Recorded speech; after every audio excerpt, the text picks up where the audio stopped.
Keluarga Malaysia, Berita Parlimen edisi Selasa 19 Julai 2022 bersama saya Vimala Kasturi Virasami.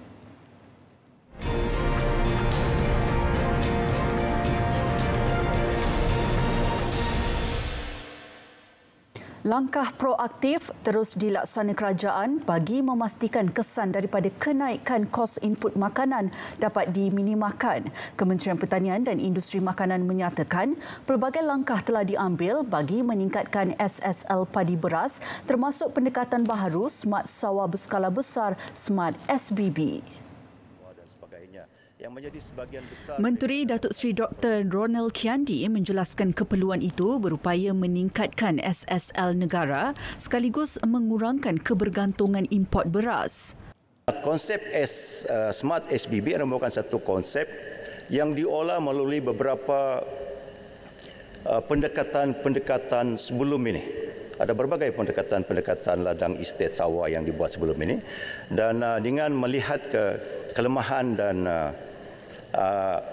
kegagalan tentang konsep peningkatan SSL padi beras negara, kita olahkan konsep Smart SBB bagi menentukan SSL negara dapat ditingkatkan.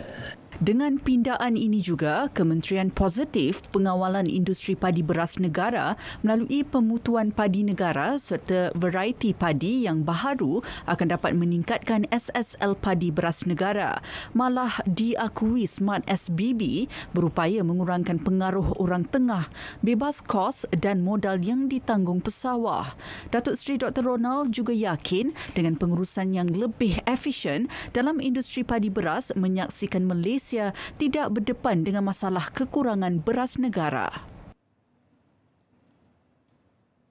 Program Smart SBB ini juga telah berjaya menarik penyertaan lebih 4,000 pesawah dengan keluasan lebih 11,000 hektar tanah sawah setakat ini. Kerjasama ini melibatkan 9 buah negeri, termasuk negeri Sabah dan juga negeri Sarawak di sebelah sana. Jadi ia merupakan satu konsep yang kini mulai dilihat sebagai dikonsep untuk mengistatkan ladang pengurusan sawah, tanah sawah di negara kita. Dan dia bukan dengan paksaan, kerana melihat benefit. Sekejap. Benefit yang telah pun ditunjukkan melalui 2 musim, ada yang 3 musim pengurusan sawah melalui konsep Smart SBB ini di Selangor, di Perak. Jadi hasil daripada penglibatan pesawat di dalam konsep Smart SBB, mereka berjaya meningkatkan purata hasil padi daripada 3,5 metrik tan kepada lebih 8 metrik tan. 2 musim yang dilakukan di Negeri Sembilan, di Negeri Selangor dan juga Perak. Sebab itu konsep ini kini mulai diterima oleh sebagian besar daripada pesawat-pesawat. Rang Undang-Undang Kawalan Padi dan Beras Pindaan 2022 kemudian diluluskan dengan lebih suara bersetuju selepas bacaan kali ketiga. Ketika sesi perbahasan, antara isu yang mendapat perhatian adalah mengenai trend penjualan tanah sawah untuk dibangunkan kawasan perumahan. Isu berkenaan dibangkitkan Pasir Mas Ahmad Fadli Syahari. Beliau khawatir penjualan tanah sawah yang akhirnya menyebabkan negara bergantung kepada beras import. Orang tua di kampung, petani-petani, anak-anak mereka sudah tidak berminat, mereka menjual tanah mereka dalam masa yang sama, dan ini terbukti kalau kita rujuk ringkasan eksekutif Dasar Agromakanan Negara 2.0 menyatakan bahawa dasar penggunaan beras per kapita di Malaysia telah turun daripada 79.6 kg setahun pada 2010 kepada 76.5 kg setahun pada 2020. Tahun 2010 79.6 kg setahun, tahun 2020 76.5 kg setahun. Jadi penggunaan beras sudah menurun, mungkin disebabkan diet masyarakat ataupun apakah faktornya, wallahu alam. Wakil Parit Datuk Muhammad Nizar Zakaria pula membangkitkan isu kekurangan benih padi sah yang menjejaskan musim tanaman baharu bagi golongan petani. Wujud kebimbangan sekiranya terdapat pengilang padi yang mengambil kesempatan menjual benih sah di pasaran gelap. Hal ini kerana harga benih padi ini boleh mencapai lebih daripada RM40 bagi beg 20 kg di pasaran gelap berbanding benih padi sah yang bersubsidi cuma berharga RM35. Justru itu saya ingin mengetahui, adakah wujud sindiket yang besar atau kartel yang menjual benih padi sah di pasaran gelap, serta apakah tindakan penguatkuasaan kementerian terhadap perkara ini? Ketika sesi perbahasan RUU Majlis Pembangunan Wilayah Ekonomi Pantai Timur Pindaan 2022 pula, Wakil Pontian Datuk Seri Ahmad Maslan berkata, antara perkara yang perlu diambil perhatian adalah isu banjir susulan Segamat menjadi lokasi baharu dalam ECER. Jelas beliau, apabila tiba sahaja musim hujan, Segamat menjadi kawasan pertama dilanda banjir. Justeru, besar harapan penduduk agar masalah banjir diselesaikan dengan pemberian peruntukan yang sewajarnya. Yang kedua ialah mereka ingin mohon bangunkan kawasan-kawasan pertanian bagi melengkapkan agenda jaminan bekalan makanan untuk daerah Segamat selaku daerah baru selain pada Mersing di Johor yang dimasukkan dalam ECER ini. Food security, keselamatan jaminan makanan ini adalah satu perkara yang amat penting. Kita perlu banyak lagi ayam, kambing, lembu, makanan ayam, makanan haiwan. Kita perlu ada agro food industry, kelapa, fertigasi sayuran misalnya, jadikan kawasan sebagai agro pelancongan. Ini semua antara cadangan-cadangan yang mereka nyatakan. Apabila Segamat dimasukkan dalam ECER, katanya ia akan melibatkan 197,762 penduduk di 3 parlimen iaitu Sekinjang, Segamat dan Labis. Selain daripada itu, berikan peluang-peluang pekerjaan baru pada penduduk tempatan. Bukan apabila kita terlibat dalam pelaburan-pelaburan, contoh sektor gas, petroleum, pembangunan tanah, tenaga diperbaharui ini, kita memberi pekerjaan kepada pendatang asing pula, ataupun pekerja asing. Yang penting ialah pekerjaan-pekerjaan itu dengan gaji yang tinggi patut kita berikan kepada anak-anak tempatan di kawasan 4 negeri itu.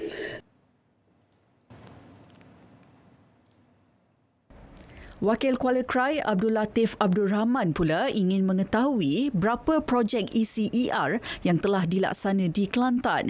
Pada masa yang sama, mengakui segala projek memberi manfaat besar kepada penduduk tempatan. Negeri Kelantan merupakan sebahagian daripada wilayah ekonomi Pantai Timur, ECER, selain daripada Terengganu, Pahang dan daerah Mersing.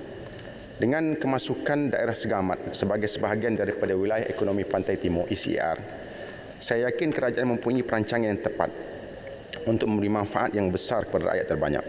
Ucapan terima kasih kepada kerajaan yang telah melaksanakan projek-projek di bawah wilayah ekonomi Pantai Timur di negeri Kelantan yang tentunya memberi manfaat pembangunan yang sangat besar kepada seluruh rakyat Kelantan. Saudara, Dewan turut meluluskan rang Undang-Undang Majlis Pembangunan Wilayah Ekonomi Pantai Timur Pindaan 2022 bagi menjadikan daerah Segamat Johor sebagai sebahagian daripada Wilayah Ekonomi Pantai Timur ECER. RUU ini diluluskan dengan lebih suara bersetuju selepas bacaan kali ketiga oleh Timbalan Menteri di Jabatan Perdana Menteri Ekonomi, Datuk Idin Shazli Syed. Ketika sesi penggulungan, ahli yang berhormat diberitahu kerajaan menyasarkan Segamat bakal diketengahkan sebagai lembah bioagro dengan memanfaatkan sektor bioteknologi dan perniagaan tani bagi meningkatkan aktiviti perniagaan. Cadangan untuk menjadikan Segamat sebagai bahagian wilayah ECER ini akan memberikan keutamaan kepada aktiviti pertanian. Segamat telah dikenal pasti juga sebagai hub perniagaan tani dengan pelbagai inisiatif seperti program Agro Mix Farm, Nucleus Orchard yang telah diperkenalkan pada tahun 2017. Segamat juga dikenal pasti sebagai hub perniagaan tani dengan pelbagai inisiatif bagi memastikan kecekapan tani di kawasan itu dapat dipertingkat dengan mengoptimumkan sumber melalui perancangan perniagaan tani, bioteknologi dan biomas serta agropelancongan. Pelaksanaan Perintah Kehadiran Wajib PKW dapat menjimatkan perbelanjaan kerajaan sebanyak 30.6 juta ringgit. Timbalan Menteri Dalam Negeri, Datuk Seri Dr. Ismail Muhammad Said berkata, ia berdasarkan jumlah pesalah yang menjalani hukuman berkenaan seramai 6,800 orang. Beliau memaklumkan perkara itu ketika menggulungkan perbahasan RUU Kehadiran Wajib Pesalah-Pesalah Pindaan 2021. Jelas beliau, kos seorang banduan PKW adalah sebanyak RM50 sehari seperti kos makanan, latihan, kemudahan asas dan perubatan. Perintah kehadiran wajib merupakan hukuman alternatif di luar tembok penjara yang dijatuhkan oleh mahkamah kepada pesalah melakukan kesalahan tertentu di mana pesalah ini dikenaki menjalankan kerja wajib untuk kepentingan masyarakat.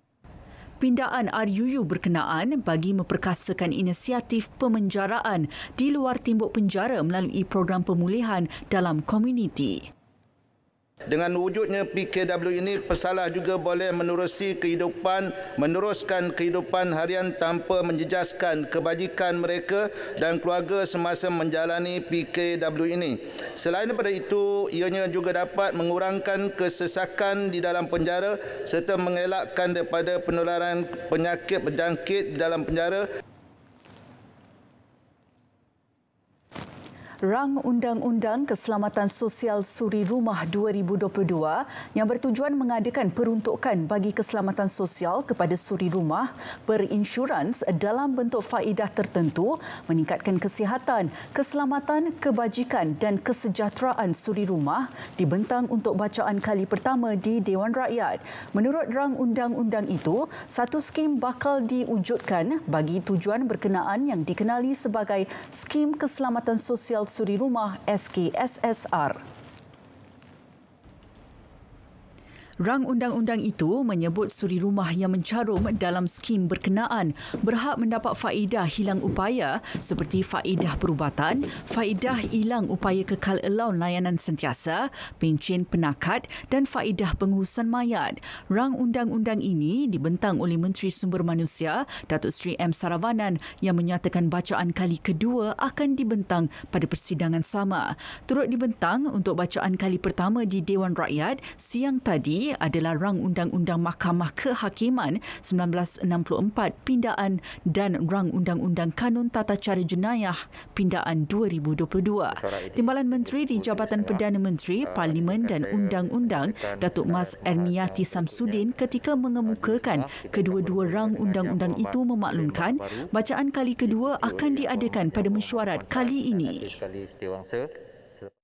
Mula memberikan perhatian kepada semua barangan dan perkhidmatan lain yang boleh menyumbang ke arah peningkatan inflasi dan kita memberi jaminan kita akan terus melaksanakan pendekatan secara proaktif mengawal dan mengekalkan negara berada pada kadar inflasi yang boleh diurus dan tidak mengalami inflasi yang tinggi.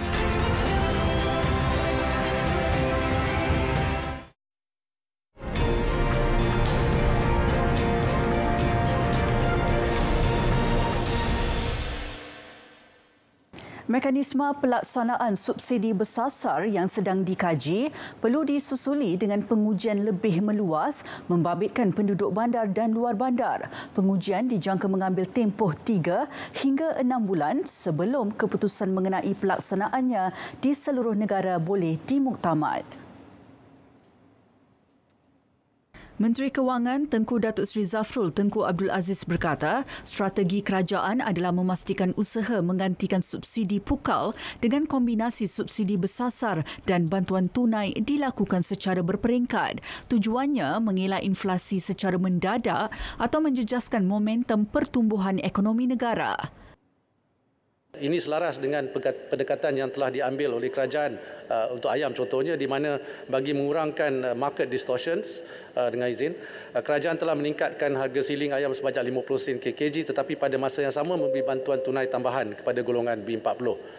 Sejajar dengan pendekatan ini, kerajaan tidak akan menaikkan harga petroleum terus kepada harga pasaran tanpa subsidi memandangkan impaknya kepada inflasi.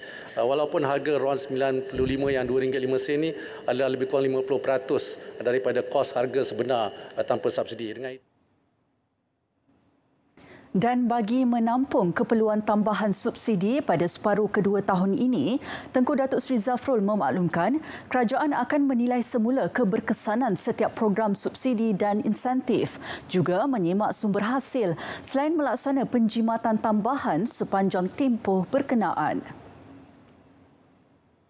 Harga minyak mentah dan sawit yang lebih tinggi tahun ini dijangka akan menjana hasil cukai tambahan melebihi RM10 bilion. Tambahan kepada itu, momentum pemulihan melebihi jangkaan dengan pertumbuhan KDNK negara pada suku pertama tahun ini amat memberangsangkan pada kadar 5% dan dijangka lebih kukuh pada suku kedua. Berdasarkan trend tersebut, kita bakal menerima hasil tambahan berkaitan cukai pendapatan serta cukai tidak langsung melebihi RM10 bilion lagi. Subsidi ditanggung kerajaan kini telah meningkat melebihi RM540 bilion. Peningkatan jumlah itu bertujuan mengurangkan beban kenaikan kos sara hidup rakyat ekoran kenaikan harga komoditi dunia. Mengulas dakwaan bahawa Malaysia bakal bankrupt seperti Sri Lanka, Tengku Datuk Seri Zafrul menjelaskan kemungkinan negara berdepan situasi sama adalah tipis. Ia mengambil kira ekonomi Malaysia yang jauh lebih kukuh berbanding Sri Lanka jika dibandingkan mengikut indikator ekonomi kedua-dua negara. Bagaimanapun, kerajaan komited menguruskan kewangan negara secara berhemah dan mengawal tahap hutang negara. IMF pun tidak pernah menyatakan Malaysia mengalami masalah ekonomi yang mengakibatkan negara muflis. Sebaliknya, mereka yakin dengan prospek pertumbuhan ekonomi Malaysia. Pada akhir April tahun ini, IMF telah menyuarakan keyakinan bahawa KDNK negara bagi tahun ini akan berkembang pada kadar 5.75%. Individu sihat berusia 50 hingga 59 tahun kini diberi pilihan untuk mendapatkan dos penggalak kedua vaksin COVID-19. Syur terbaharu Kumpulan Kerja Teknikal TWG Kementerian Kesihatan itu berdasarkan bukti saintifik. Tujuannya melindungi kelompok terbabit daripada risiko penyakit teruk apabila dijangkiti COVID-19. KKM menggesa agar semua individu yang layak tampil untuk mendapatkan perkhidmatan ini supaya populasi Malaysia mendapat perlindungan yang optimum terhadap penyakit COVID-19. Setakat semalam, 225,848 individu telah disuntik dos penggalak kedua vaksin COVID-19. Mereka terdiri daripada individu berusia 60 tahun ke atas dengan komorbiditi berisiko tinggi. Juga individu berumur 60 tahun ke atas tanpa komorbiditi serta mendapat saranan daripada pengamal perubatan. Turut layak warga emas yang tinggal di fasiliti penjagaan jangka panjang, individu berumur 18 hingga 59 tahun yang berisiko tinggi serta petugas barisan hadapan.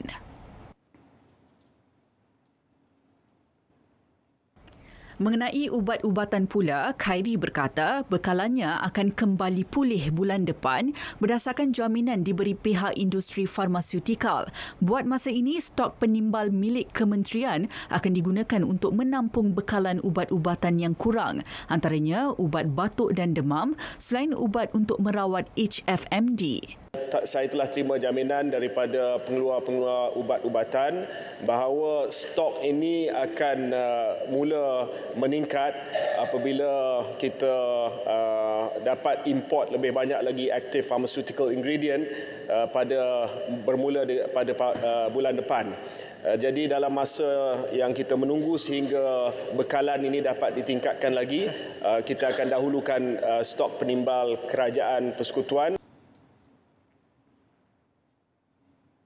Malaysia dan Indonesia sepakat mengintegrasikan sistem pengambilan pekerja asing yang diguna pakai kedua-dua negara. Tujuannya menyelaras maklumat pekerja dalam pengkalan data bagi memudahkan pemantauan. Usaha mengintegrasi dua sistem dijangka selesai dalam masa terdekat. Cadangkan gunakan one channel system yang sedia ada di Indonesia supaya buat masa ini kita gunakan melalui KD, kita gunakan sistem online di mana Indonesia berpendapat mereka tiada pengetahuan pekerja asing daripada Indonesia masuk sebagai pelancong dan akhirnya dikeluarkan permit oleh Malaysia, maka mereka tiada maklumat pekerja mereka masuk ke dalam negara kita. Maka dengan adanya one channel system daripada Indonesia, mereka boleh sempat memantau.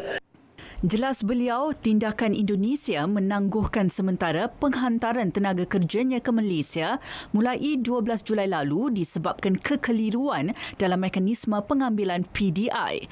Berdasarkan MOU yang dimenterai dua negara pada 1 April lalu, tiada syarat untuk memansuhkan sistem sedia ada yang digunakan Jabatan Imigresen Malaysia iaitu sistem Made Online SMO.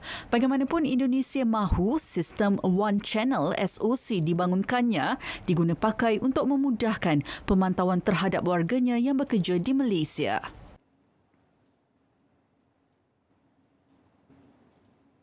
Setakat bulan lalu, pembinaan projek laluan rel Pantai Timur ECRL mencapai kemajuan 31.48%. Projek MRT2 pula catat kemajuan 98.4% dan dijangka beroperasi pada Januari tahun depan. Manakala MRT3 masih dalam peringkat perincian aspek teknikal. Pembinaan projek MRT3 akan melibatkan 5 pakej kerja yang terdiri daripada 1. Perundingan pengurusan projek PMC, 3 Civil Works CMC dan 1 lagi pakej System Works. Pada waktu ini MRT Corp dalam proses melantik perunding pengurusan projek MPMC serta 3 kontraktor bagi pakej Civil Works CMC. Tender bagi pakej System Works akan dibuka kelak. Semua usaha meningkatkan ketersambungan MRT akan memberi pilihan pengangkutan awam yang berkualiti kepada rakyat. Sementara itu, cadangan membincangkan semula model baharu projek kereta api berkelajuan tinggi HSR Kuala Lumpur Singapura sedang diperhalusi Menteri Pengangkutan kedua-dua negara. Seterusnya, pada 24 Februari 2022, Yang Amat Berhormat Perdana Menteri Malaysia telah mengadakan pertemuan rasmi dengan Perdana Menteri Thailand dan mencadangkan HSR Malaysia disambung daripada Kuala Lumpur ke Bangkok. Lanjutan daripada itu, saya dan Menteri Pengangkutan Thailand pada 17 Mei 2022 telah bersetuju agar satu jawatan kuasa khas bersama di antara Kementerian Pengangkutan Malaysia dan Thailand yang dipengurusikan bersama oleh KSU, MOT dan Thailand bagi membincangkan mengenai perancangan, jajaran dan aspek teknikal lain berkaitan cadangan projek HSR Kuala Lumpur, Bangkok. Dewan turut dimaklumkan mengenai usaha kerajaan dalam mengatasi peningkatan janaan sisa pepejal secara holistik. Fokus kini tertumpu kepada langkah mempercepat peralihan daripada konsep pengurusan sisa pepejal secara ekonomi linear kepada ekonomi kitaran. Usaha ini meliputi 2 prinsip utama. Pertama adalah untuk mengurangkan kebergantungan kepada tapak pelepasan ataupun dengan izin zero waste to landfill melalui penerokaan teknologi yang terkini dan pembangunan industri hiliran bagi memproses sisa pepejal. Kedua adalah bagi mengurangkan perbelanjaan kekerajaan atau reducing government expenditure melalui pembangunan model perniagaan berasaskan ekonomi kitaran. Tahun lalu, Malaysia menjana 38,206 tan sisa pepejal sehari, 31.52% daripada telah dikitar semula manakala selebihnya dilupuskan. Janaan sisa pepejal dijangka meningkat kepada lebih 39,000 tan sehari pada 2025.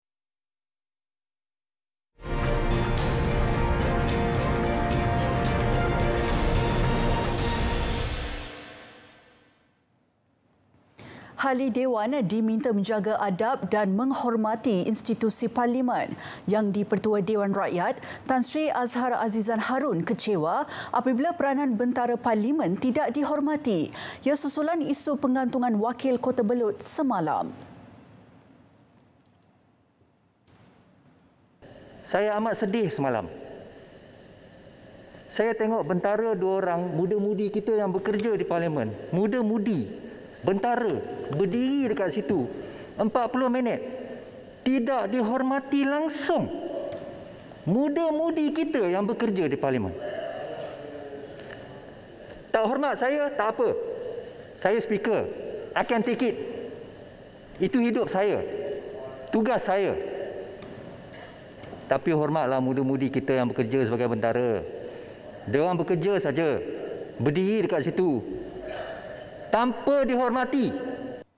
Beliau berkata demikian setelah Wakil Labuan ingin penjelasan berhubung pengantungan Kota Belud masih berkuat kuasa atau ditarik balik. Jelas Tan Sri Azhar berdasarkan Erskine May Parliamentary Practice yang menjadi panduan berparlimen di UK, apa-apa sahaja peraturan yang telah dikeluarkan oleh Speaker mengenai isu 18/2 tidak boleh dibahaskan dan campur tangan. Pihak pembangkang, pihak kerajaan juga selalu menyuarakan Erskine May. Mengapa kita tak ikut bila saya nyatakan Erskine May begitu? So, janganlah kita ikut bila ianya menyokong kita saja. Bila saya buat ruling, kita ikutlah ruling tu.